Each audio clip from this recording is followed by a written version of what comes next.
누구에게 먼저 복음을 전할 것인가 하는 제목 갖고 하겠습니다. 마태복음 25장 35절 36절에는 다음과 같이 적되어 있습니다. 내가 줄 때 너희가 먹을 것을 주었고 목마를 때 마시게 하였고 나그네 되었을 때 영접하였고 헐벗을 때 옷을 입혔고 병들었을 때 돌봤고 옥에 갇혔을 때 와서 보았느니라. 그래서 우리는 믿는 사람들은 항상 주님이 은혜 속에 병들어도 고달파도 항상 주님께서 우리를 돌보십니다. 그렇기 때문에 우리는 절벽 끝에 서 있어도 항상 주님이 계시기에 무서움을 모르고 담대하게 나아가는 것입니다. 그래서 제가 오늘 누구에게 복음을 먼저 전할 것인가 하는 제목 갖고 왜 들고 나왔는가 하면, 지금 우리 한반도 정세가 어떻습니까? 지금 남북한에 서로 정말 냉랭하기가 그지없지요. 어느 때 전쟁이 터질지 모른다고 사람들은 은근히 속으로 걱정하고 있습니다. 근데 전쟁이란 게 뭐입니까? 이것은 바로 하나님이 소관하에 있는 것입니다. 그렇기 때문에 전쟁을 시키든가 안 시키든가 하는 것은 하나님이 결정하십니다. 이 인간이 아무리 내가 지혜롭고 총명해서 뭘 작전을 짠다 해도 군사작전 하나에 점 하나에 이렇게까지 그 모든 것은 하나님이 주관하에 있습니다. 그렇기 때문에 우리가 앉아서 걱정할 것이 아니라 우리는 앉아서 하나님께 기도를 해야 됩니다. 이 어려운 정세 하에서 우리가 앉아서 걱정하고 전쟁이 일어나면 보따리 들고 캐나다에 갈 것인가 미국에 갈 것인가 이렇게 걱정 근심 속에서 알 것이 아니라 우리는 하나님께 기도하는 것으로 모든 것이 평화롭게 되기를 바라야 되는 것입니다. 그래서 정말 우리 남북한의 정세를 놓고 봐도 그렇고 우리 이북이라는 나라가 어떻습니까? 저도 이북 사람이지만 이북에서는 하나님을 모르고 삽니다. 그렇기 때문에 모든 것이 하나님이 소관하에 있는 줄 모르고 모든 것이 그 나라 수령들이 머리가 총명하고 그 나라 수령들이 우상입니다. 김일성이 때는 하늘이 태양이라고 불렀고 김정일이는 하늘의 장군별이라고 불렀습니다. 그럼 김정은이는 어떨까요? 그래서 지금 뭣도 뜻도 모르고 지금 국민들이 머리 위에 군림해갖고 마구 핵이라는 이 한 무기를 휘두르면서 그 핵 하나밖에 없어요. 저도 군인 생활을 했지만 정말 제가 군인 생활할 때는 63년씩 포를 가지고 있었습니다. 러시아 포 63년씩을 가지고 있었는데 지금 그들에게 자랑할 것은 핵 하나밖에 없어요. 그리고 이 정신, 말하자면 수령을 위한 정신, 그 정신을 가지고 우리 하나님께 충성한다면 얼마나 좋겠어요. 하나님을 모르고 사는 저 무지한 백성들, 또 하나님을 모르고 사는 저 나라 정권을 리더하는 이들.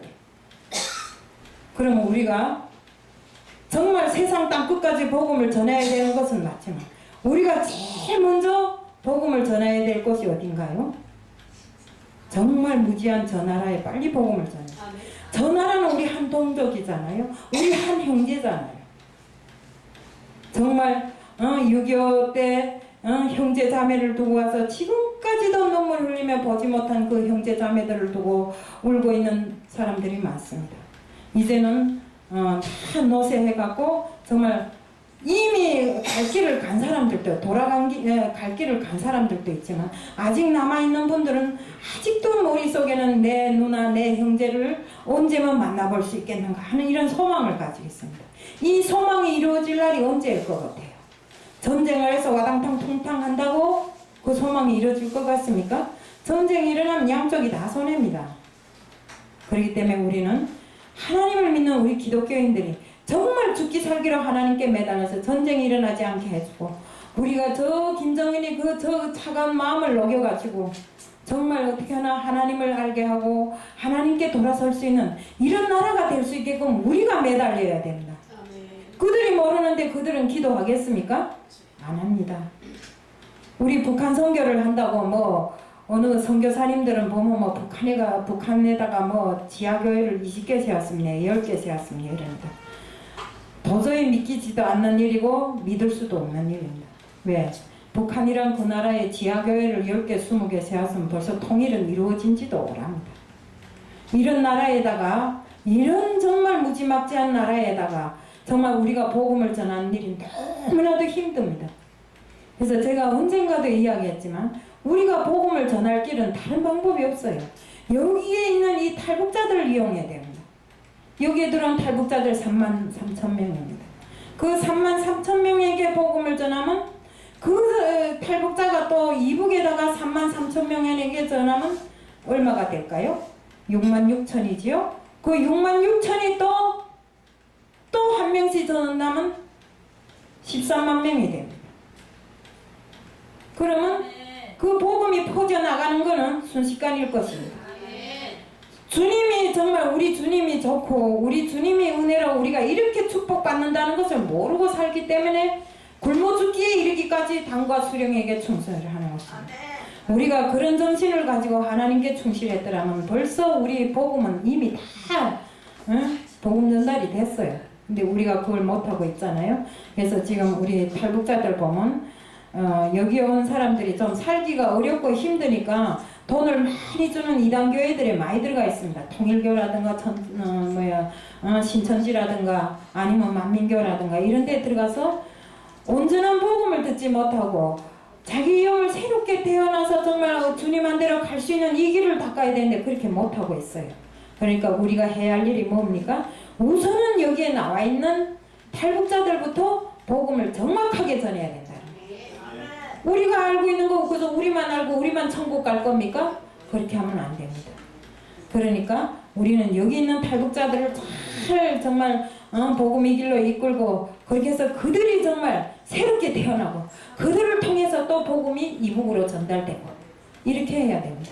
그래서 저도 탈북자지만 내부터라도 이북에다 내 혼자만 복음을 알고 있습니다. 아직 이북에다 전달을 못했습니다. 왜? 하기가 참 힘들더라고요. 어쩌다 이북에서 전화가 오면 2분 내지 3분인데 그동안에 복음 전할 새가 없고 죽었냐 살았냐 물어보다 남 끝나더라고요. 그러니까 힘들긴 하지만 정말 우리가 주님을 알고 복음을 전하는 길이 그토록 힘든 줄 몰랐습니다. 제가 좀 복음을 전하겠다고 생각하니까 내한테 막 어려움을 주더라고요. 그 어려움을 통해서 정말 내가 이거 이기고 나갈 때 복음은 꼭 전해지리라고 저는 생각합니다. 그래서 우리가 여기 앉은 모든 분들은 다 사역자들입니다. 또 사명자들입니다. 그런 것만큼 우리가 가장 어려운 환경에서 정말 매일과 같이 굶어 죽는 사람들이 한둘이 아닙니다. 300만 명이란 사람들이 굶어 죽었고 아직도 중국에서 정말 오늘인가 내일인가 하고 정말 어렵게 사는 사람들이 한 15만 명이 넘어 있다고 합니다. 그러면 이들에게도 복음을 전해야 되고 또 북한에 있는 국민들에게도 복음을 전해야 되는 것입니다. 그래서 복음을 전하는 길이 내가 말하는 것이 정답은 아니겠지만 그래도 같은 탈북자이기 때문에 연구하고 생각한 것이 그것이라고 생각합니다.